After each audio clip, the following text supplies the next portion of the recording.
A finales del siglo II, Hispania alcanza su más alto desarrollo económico bajo el mando de Roma.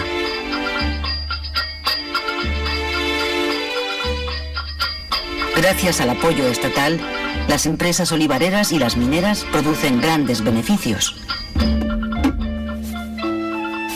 Una gran cantidad de dinero, producto de los impuestos y de metales, sale de la península ibérica para enriquecer al Imperio Romano. Los ciudadanos hispano-romanos nutren las filas del ejército y colaboran en la defensa de las fronteras imperiales.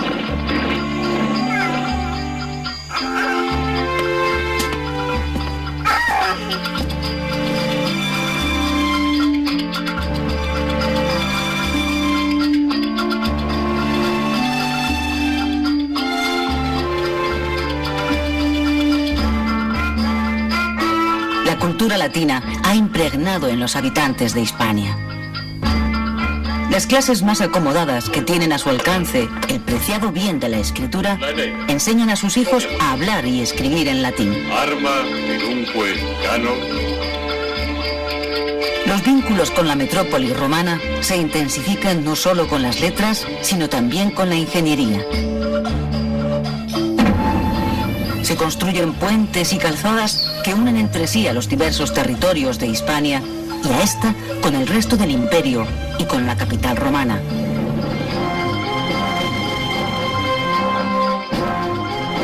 En las ciudades se refracta el poder político del imperio romano.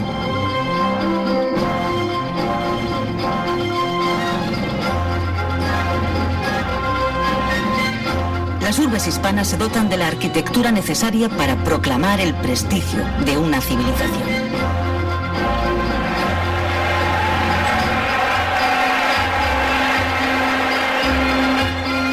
Opulento homini hoc servitius dura es, magis miseres diviti servos, noctesque diesque, assiduo sati superques. La ornamentación y la complejidad de la organización social parecen refrendar un poder omnímodo e imperecedero. Pero entre la ostentación de los poderosos, los más humildes se afanan en la difícil tarea cotidiana de la subsistencia.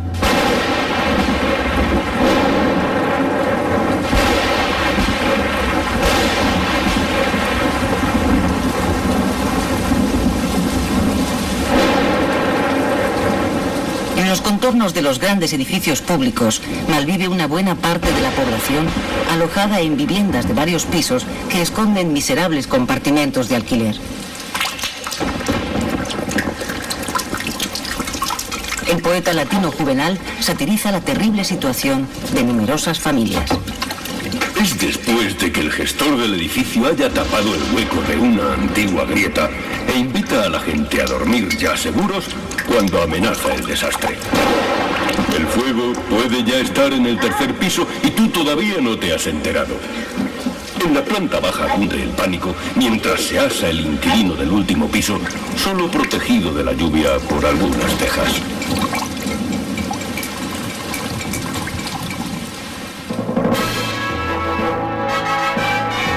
La influencia social adquirida por la aristocracia hispano-romana permite que accedan al poder de Roma emperadores de origen hispano. Con Trajano, la expansión romana llega a su máximo apogeo. Adriano, su sucesor, inaugura un largo periodo de paz que sería recordado como la época más feliz del imperio.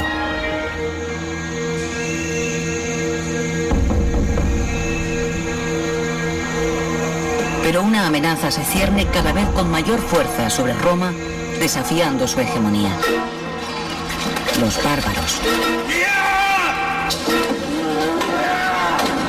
Este es el nombre dado por griegos y romanos a los extranjeros desconocedores de la civilización clásica. El término acaba transformándose para denominar de esa manera a los belicosos pueblos que se encuentran tras los límites del Imperio Romano.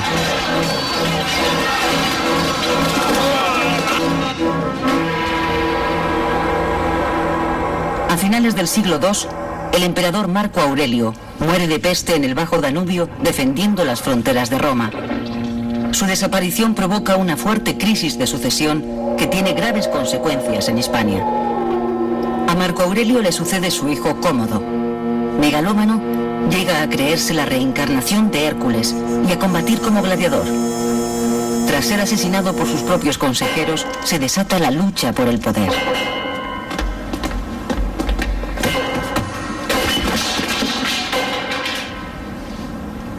Las conspiraciones y las muertes de efímeros emperadores son el preámbulo de la aclamación por el ejército del cónsul Septimio Severo como emperador. Albino, gobernador de Britania, no lo acepta y es apoyado, entre otros, por la aristocracia hispanorromana de la Bética. Estalla una nueva guerra civil en el imperio.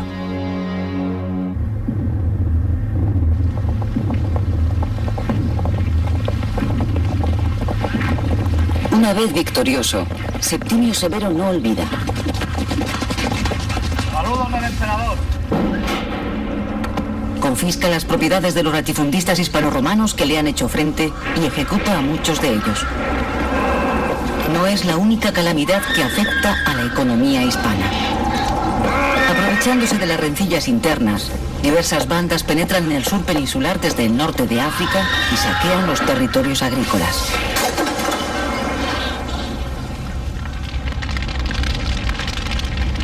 La exportación de aceite, acosada ya por los impuestos y la competencia del Oriente, se ve afectada.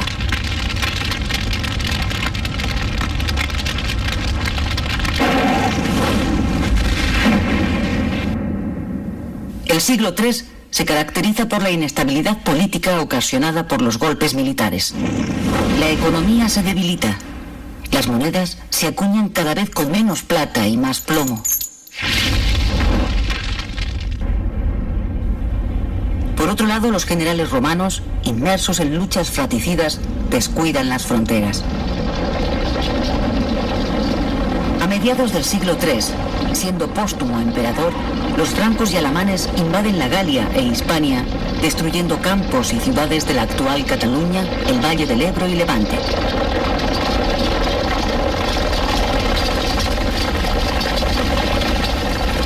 La devastación sufrida se añade a la ya producida por la enfermedad de la peste, que durante años se abate sobre algunas comarcas del Valle del Ebro. Ciudades como Bilbilis, Calatayud, Ilerda, Lleida y Calagurris, Calahorra son asoladas por la epidemia.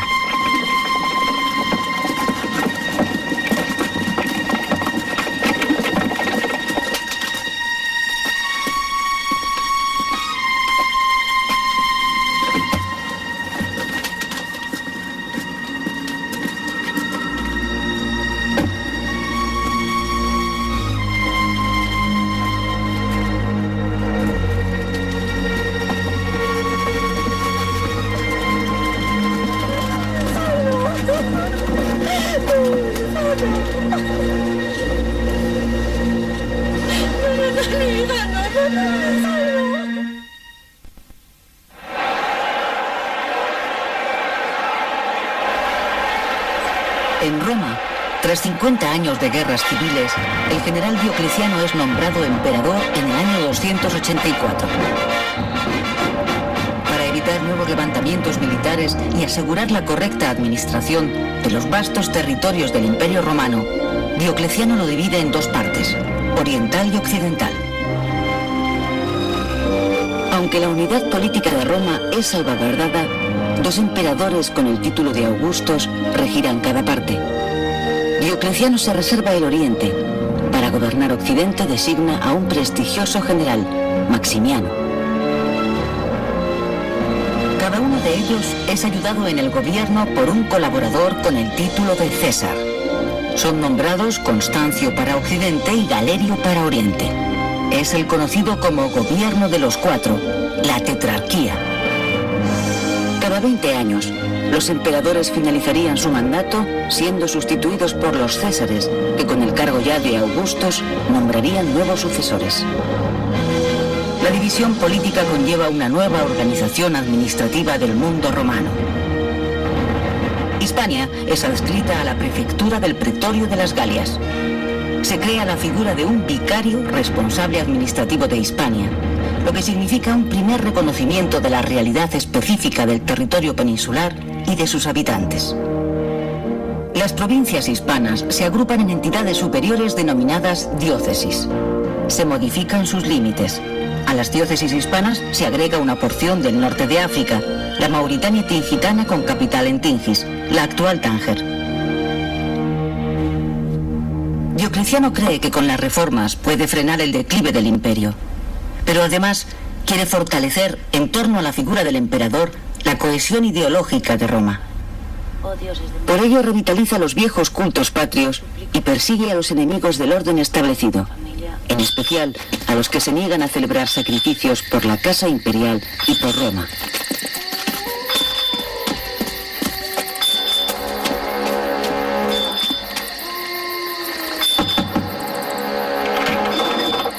Desde Augusto, los emperadores difuntos reciben honores divinos, pero los seguidores de una nueva religión, la cristiana, no hacen sacrificios por el bienestar del imperio y de los emperadores, lo que es considerado como un acto de insumisión.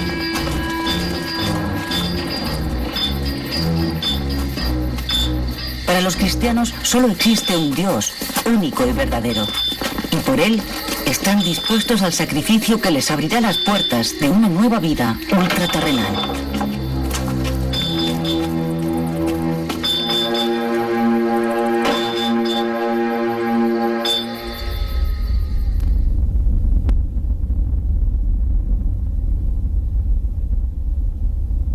Desde los puertos mediterráneos del Oriente Medio, las nuevas ideas cristianas viajan por todos los caminos y logran, gracias a la tenacidad de hombres como Saulo, San Pablo, llegar a todos los confines del Imperio Romano.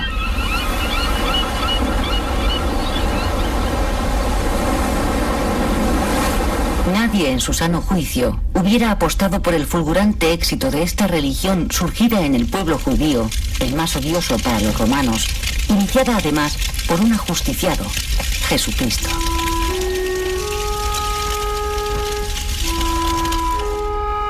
La convicción de sus seguidores y una fe mesiánica en el carácter divino de su fundador propagó sus enseñanzas y su visión del mundo.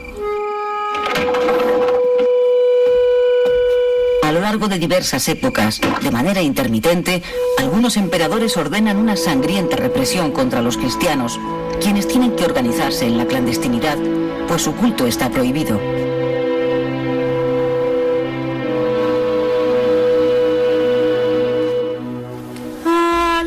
Se agrupan en comunidades de reducido tamaño, fuertemente jerarquizadas y aferradas sólidamente a los textos canónicos para evitar desviaciones que puedan debilitarlos.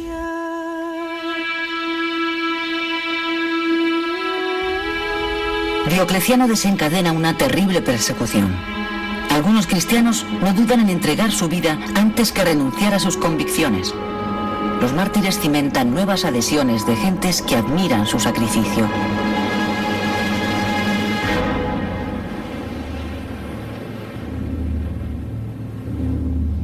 A comienzos del siglo IV, Diocleciano abdica. Retirado en su ciudad natal, Salona, la actual Split en Croacia, ve cómo sus esperanzas de estabilidad política culminan en el fracaso. Los césares, que han pasado a augustos, y los sucesores de estos, se envuelven en una terrible guerra para copar el poder de modo unipersonal. Constantino, el hijo del antiguo César Constancio y de Helena, convertida al cristianismo, va a librar en el puente Milvio la decisiva batalla contra Magencio por el control del imperio. Su situación militar es desesperada, pero entonces, cuenta la leyenda, vio en el cielo una señal mientras le era transmitido el misterioso mensaje: bajo este signo vencerás. Más allá de la leyenda, lo que se sabe es que, influenciado por la victoria y por los consejos de su madre Helena, consagra con el Edicto de Milán en el año 313 la libertad de los cristianos para celebrar su culto. En Hispania, los grandes propietarios, cada vez más presionados fiscalmente, abandonan las ciudades y se instalan de manera permanente en sus residencias rurales, las vilae. Allí, ejércitos privados garantizan la seguridad de personas y bienes.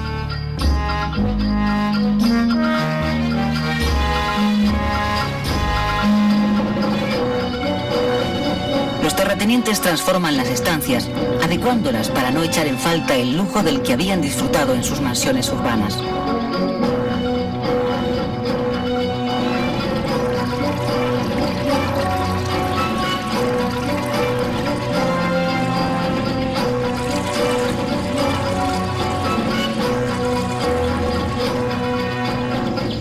Este nuevo tipo de vida y la explotación de los grandes campos consolida el latifundismo, un sistema que caracterizará a muchas zonas de la geografía española hasta épocas bien recientes y que aún hoy, en el siglo XXI, perdura en algunas regiones.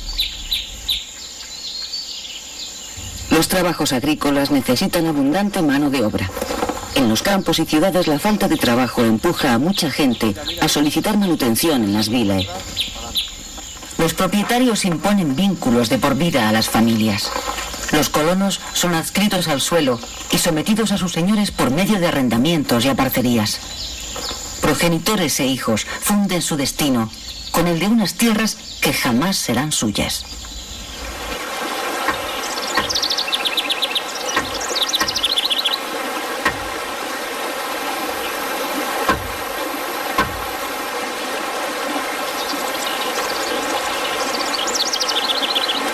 La difícil economía en las urbes empuja a los artesanos a formar talleres ambulantes que se desplazan de unas vilae a otras.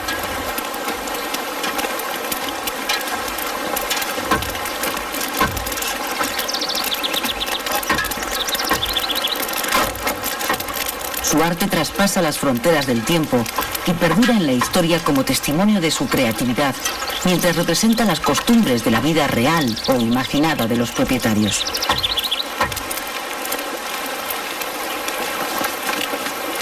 Al margen de la exhibición del lujo refinado en las estancias señoriales, el arte sirve para expresar también la paulatina transformación de los sentimientos religiosos.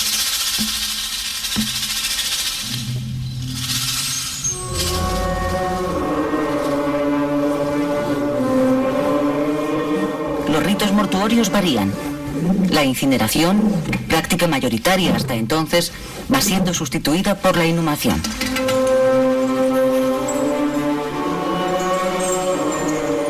Monumentos funerarios y sarcófagos subliman su decoración para otorgar a los muertos la dignidad necesaria en la resurrección. Los motivos cristianos van introduciéndose poco a poco en el arte funerario hasta confundirse con los signos paganos. Escultores, pintores, artesanos se afanan para que la expresión estética conforme la ideología en el nuevo arte paleocristiano. Las autoridades eclesiásticas hispanas animan el arte y vigilan su contenido. Una colección de actas conciliares atribuidas a un posible concilio celebrado en Ilberris, la actual Granada, constituye una importante fuente de conocimiento de las características de los primeros cristianos de Hispania.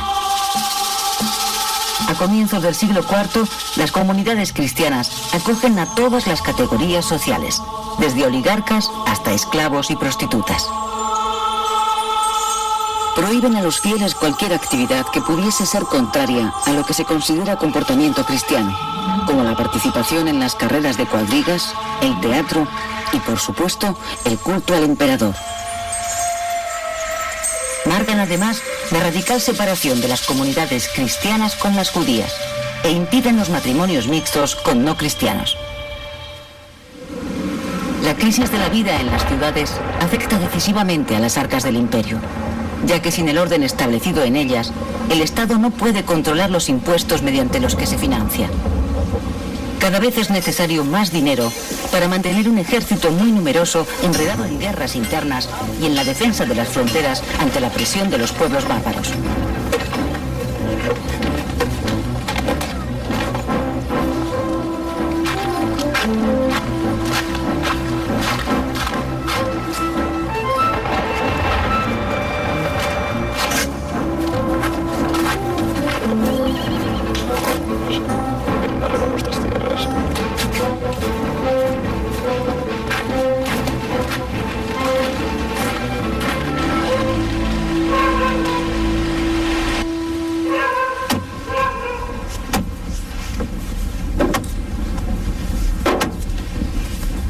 Las autoridades romanas, para evitar la despoblación de las urbes, obligan con nuevas leyes a que los habitantes de las ciudades ejerzan la profesión de sus padres.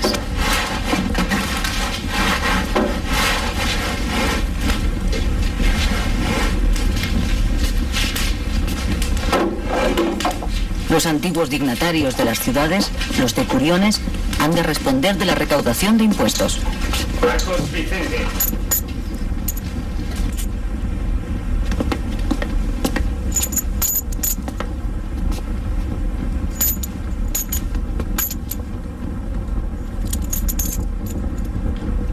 La férrea organización que habían mantenido las comunidades cristianas durante los periodos de persecución sirve ahora al poder imperial. Las autoridades religiosas, los propios obispos, son encargados por la administración romana de la recaudación de los tributos para el fisco. Al observar la creciente influencia del cristianismo, los antiguos aristócratas hispanoromanos abrazan la nueva fe y se hacen con cargos eclesiásticos. La colaboración de la naciente Iglesia con el poder imperial proporciona nuevas formas de cohesión a la sociedad urbana, la reestructura infundiéndole un nuevo espíritu. Los sectores más integristas y ascéticos de la jerarquía eclesiástica consiguen que se prohíban los juegos escénicos, los juegos gladiatorios y el recreo en las termas. Los viejos edificios emblemáticos de las ciudades hispanoromanas quedan en ruinas y sus piedras sirven para construir murallas o iglesias.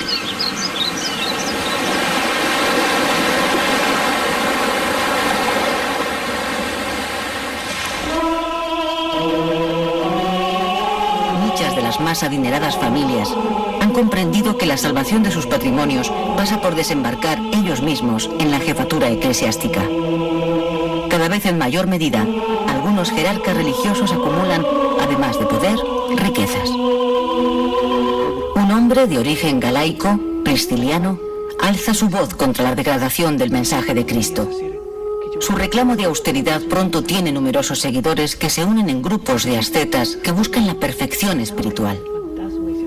Prisciliano defiende que se pueden interpretar las escrituras sin la necesidad de estar investido sacerdote, la bondad de la pobreza, la igualdad de hombres y mujeres, el libre examen de los textos bíblicos. Además, se enfrenta con los altos dignatarios de la Iglesia cuestionando su acumulación de caudales y cargos. Para las autoridades religiosas es primordial conseguir la unidad de todos los cristianos en torno a un dogma y terminar con la disgregación de los grupúsculos que gozan de cierta libertad ideológica. Los concilios son el foro donde se dirimen las diferencias. El establecimiento del dogma esconde una auténtica lucha política. En el concilio de César Augusto, Zaragoza, en el año 380, las tesis priscilianas son declaradas heréticas. Tras el fallido intento de sus seguidores de imponer a Prisciliano como obispo de Mérida, es pese a todo nombrado obispo de Ávila. Tras largas intrigas, el encono de los obispos de Mérida y de Sonova, Hidacio e Itacio, consigue que Prisciliano sea desterrado y confinado en la ciudad centroeuropea de Tréveris, donde reside el emperador Máximo, usurpador del trono, también de orígenes hispanos.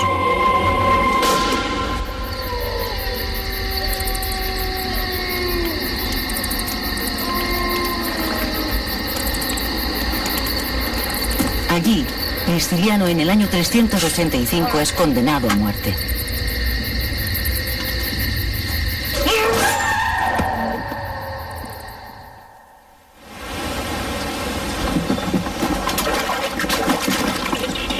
Su memoria perdura durante siglos en la conciencia popular. De gran arraigo en Galicia, algunas historias cuentan que los adeptos de Prisciliano trajeron su cuerpo a la península. E incluso los más aventurados defienden que la tumba que empezó a venerarse en plena Edad Media en Compostela no era la del apóstol Santiago, sino la del obispo heterodoxo. El priscilianismo no respondía solo a cuestiones religiosas. Era la expresión del descontento popular existente en Hispania ante la penuria económica y la corrupción.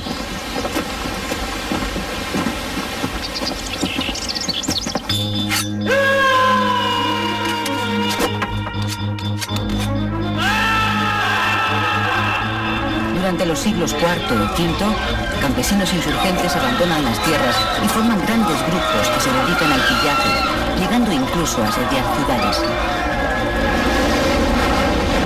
Reciben el nombre de vagaudas. A fines del siglo IV, el Imperio Romano aparenta resurgir con la llegada al poder del emperador Teodosio, nacido en la ciudad hispana de Coca. El orador galo Pataco saluda la llegada a Roma del nuevo soberano. Hispania nos ha dado el dios que podemos ver. La aureola de emperador aún conserva un cierto carácter de divinidad terrenal visible, contrapuesta a la divinidad celestial que no se puede ver. Pero Teodosio es pragmático.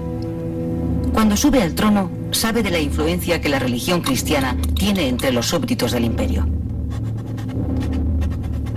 Obispos y monjes son los nuevos dirigentes de una sociedad que cree que su destino depende exclusivamente del favor del Dios cristiano.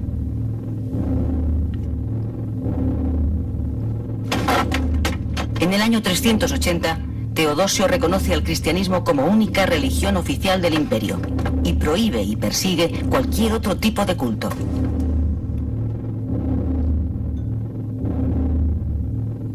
Los paganos son proscritos. El cuidado de las relaciones que Teodosio mantiene con los poderosos obispos sintetiza el vuelco que ha dado el imperio.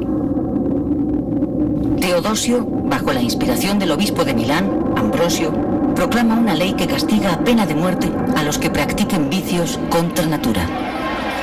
Un auriga homosexual, muy apreciado popularmente, es condenado. El pueblo inicia una revuelta para defenderlo y protestar además contra los soldados bárbaros al servicio del emperador. La represión ordenada por Teodosio es brutal. Ambrosio se niega a dar la comunión al emperador mientras éste no haga penitencia pública. Al fin, consigue que Teodosio, con saco de penitente, se arrodille ante él. Por primera vez, el poder político se humilla ante el religioso y reconoce su preponderancia. Los obispos ven reconocida su autoridad para juzgar a los soberanos por hechos de gobierno. Teodosio, que pasará a la historia con el apelativo de El Grande, como reconocimiento a su labor en favor del cristianismo, ordena repartir a su muerte en el año 395 el imperio entre sus hijos Arcadio y Honorio. Tras varios siglos de unidad, el imperio romano se fractura políticamente. Mientras que el imperio oriental con sede en Constantinopla perdurará aún casi 1000 años más, el occidental, que había trasladado su capital de Roma a Rávena, ciudad más pequeña y por tanto más defendible, queda a merced de las incursiones bárbaras que acabarán destruyéndolo apenas 80 años después de la división.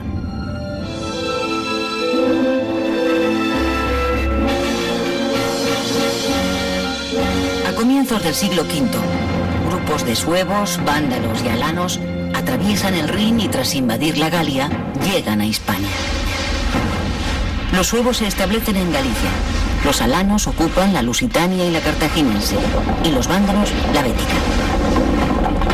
Las invasiones se ven favorecidas por la falta de resistencia de los habitantes hispanos, hartos de la administración romana, que los satura de obligaciones e impuestos y que es incapaz de garantizar su seguridad y sus bienes.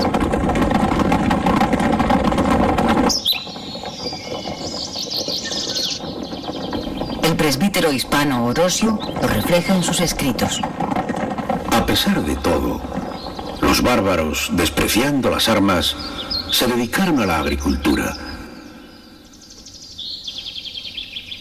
y respetan a los romanos que quedaron allí poco menos que como aliados o amigos, de forma que ya entre ellos hay algunos ciudadanos romanos que prefieren soportar libertad con pobreza entre los bárbaros que preocupación por tributo entre los romanos. 10 años después de la invasión bárbara, el decaído imperio romano acude a sus aliados godos para que recuperen Hispania y la devuelvan a la tutela de Roma. Los visigodos, en 2 años, expulsan y acaban con alanos y vándalos que pasan al norte de África.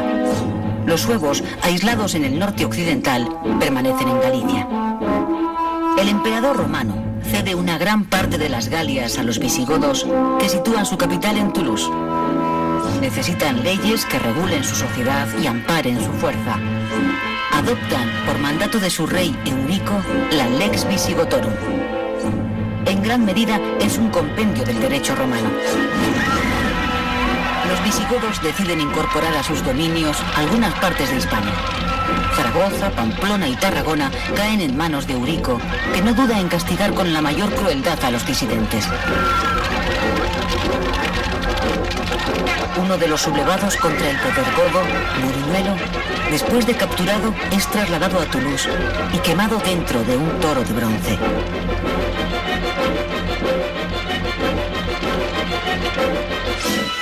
Un nuevo pueblo, el de los francos, invade la Galia y derrota a los visigodos dando muerte a su rey, Alarico II. Los visigodos han de refugiarse en Hispania para defenderse tras los Pirineos. Nunca retornarán al norte. Hispania será su patria. En la plaza de Oriente de Madrid, cerca del Palacio Real, las esculturas rememoran a los reyes godos. Con la llegada de los visigodos, por primera vez la península ibérica es un estado independiente. Los visigodos, que sitúan su capital en Toledo, son apenas 200.000, una quinta parte de la población hispana, pero el pueblo godo se mueve como un único ejército.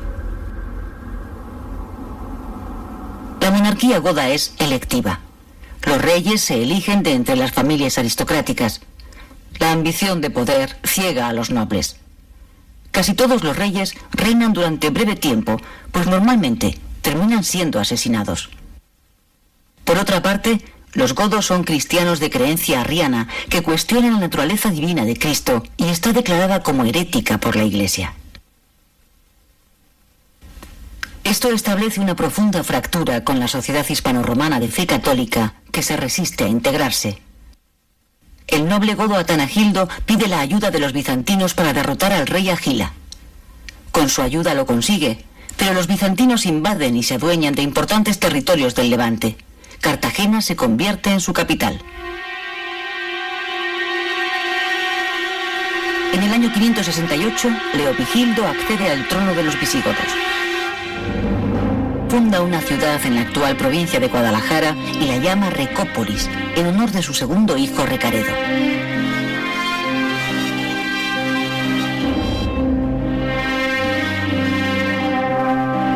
En un intento de terminar con la inestabilidad del poder, impone la monarquía hereditaria entre los miembros de una misma familia. También quiere un solo pueblo. Para lograr la unificación de godos e hispanoromanos, deroga leyes anteriores y autoriza los matrimonios mixtos entre ambas comunidades. Desea atraer a los católicos a abrazar la fe arriana. Convoca el Concilio Arriano de Toledo para limar desavenencias, pero las diferencias religiosas continúan y llegan a la misma cúpula del poder godo. Hermenegildo, otro hijo de Leovigildo, que nombrado por su padre gobierna la Hispania meridional, se alza en armas contra él en nombre de la fe católica. Establece alianzas con otros pueblos católicos, los suevos y los bizantinos, a los que cede importantes territorios en la Bética.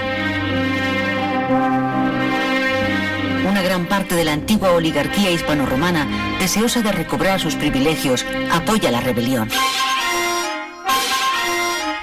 El escudo de la religión oculta en la realidad una soterrada lucha por el poder.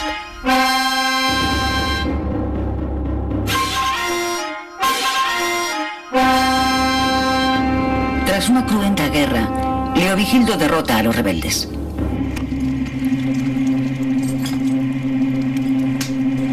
Los suevos pierden su reino tras casi 150 años de independencia y los bizantinos se retiran a Cartagena. Hermenegildo se refugia en Córdoba. En una iglesia acuerda con su padre la rendición. El historiador franco Gregorio de Tours sentencia en su relato de los hechos. El infeliz no sabía que el castigo divino alcanza a aquel que tal trama contra su padre, aunque éste sea un hereje. Hermenegildo salva la vida tras renunciar a sus aspiraciones de realeza.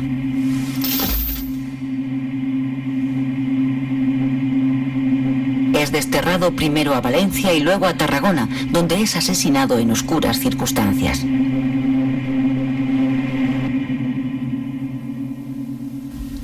La historiografía católica considera desde entonces que su muerte es causada por la defensa de su fe católica. Hermenegildo es santificado y se convierte en mártir. A la muerte de Leovigildo, su otro hijo Recaredo es nombrado rey. Recaredo se hace católico por la influencia del obispo de Sevilla, Leandro. En el año 589 proclama la conversión oficial del reino al catolicismo y la supresión del credo arriano. Entre los asistentes al evento se encuentra Isidoro de Sevilla, hermano de Leandro. Isidoro, erudito consejero de diversos reyes godos y luego, como sus hermanos, obispo de Sevilla, escribe numerosas obras en latín, entre ellas una historia de los godos. En las etimologías compila el saber antiguo desde una perspectiva cristiana. Sus 20 volúmenes comprenden las más diversas materias: gramática, dialéctica, aritmética, geometría, música, astronomía, medicina, derecho, arquitectura, lenguas y pueblos, mineralogía, agricultura. También habla de Hispania. De entre todas las tierras que se extienden desde el occidente hasta la India, tú eres la más hermosa. Oh, santa y feliz Hispania, madre de las naciones. Tú, que no solo iluminas el océano, sino también el oriente. Tú eres el honor y el ornamento del mundo. Tú, la parte más ilustre de la tierra, donde florece la fecunda gloria del pueblo godo.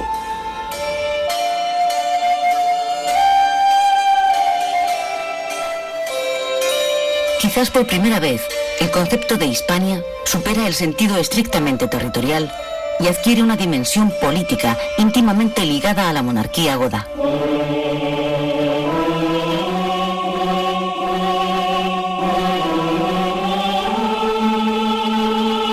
El fortalecimiento del poder monárquico es el resultado de la unión de los reyes godos con la jerarquía eclesiástica, es decir, con la aristocracia hispano-romana.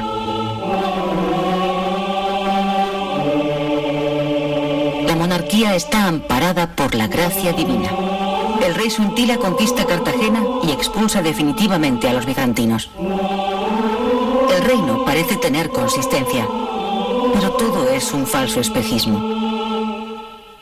Los grupos aristocráticos y la Iglesia están detrás de cada nombramiento de un nuevo rey. Las disputas por la corona prosiguen y con ellas los asesinatos. Astures y cántabros se rebelan. La represión de los godos es despiadada. Los campesinos ven sus campos asolados y su vida maltratada por la actividad guerrera de los godos. La aparición de epidemias como la peste ensombrece aún más el futuro.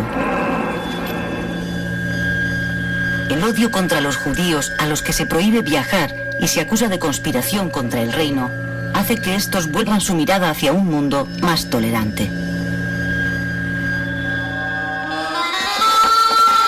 En el norte de África, los musulmanes recién asentados practican la religión islámica, pero respetan la libertad de cultos. Los judíos no serán los únicos en admirar la nueva civilización. Tras la muerte de Bitiza, Rodrigo es el último rey godo. Representa a un estado oligárquico alejado de la sociedad y acosado por las intrigas. Mientras Rodrigo combate la sublevación de los vascos en el norte, otros nobles pactan la invasión de Hispania por las tropas musulmanas de Tarik Muza. Los musulmanes apenas encuentran resistencia en una población cansada de la monarquía goda.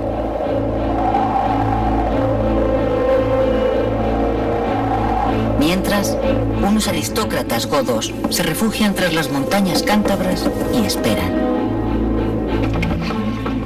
Añoran su capital, Toledo. Su melancolía por el reino desintegrado es también resistencia.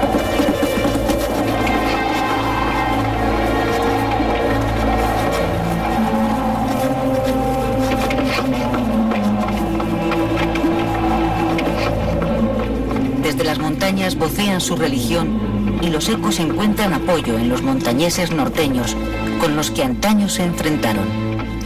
Su grito es el de cruzada, su guerra santa.